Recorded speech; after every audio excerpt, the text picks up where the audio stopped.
த்ரிஷா கிருஷ்ணன் சமீபத்தில் தனது திருமணத் திட்டங்களைப் பற்றி வெளிப்படையாக பேசியுள்ளார். மணி ரத்னத்தின் துக் லைஃப் திரைப்படத்தின் பத்திரிகையாளர் சந்திப்பில் திருமணம் குறித்து கேள்வி எழுப்பப்பட்ட போது, நான் திருமணத்தில் நம்பிக்கை வைக்கவில்லை, அது நடந்தாலும் சரி இல்லையென்றாலும் சரி என்று பதிலளித்தார்.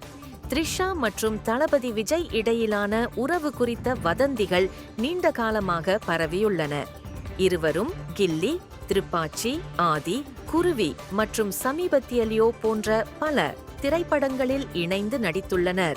2024இல் விஜயின் பிறந்த நாளில் த்ரிஷா பகிர்ந்துள்ள மிரர் செல்ஃபி மற்றும் இருவரும் சேர்ந்து கீர்த்தி சுரேஷின் திருமணத்தில் கலந்து கொண்டது போன்ற நிகழ்வுகள் இந்த வதந்திகளை மேலும் ஊக்குவித்தன.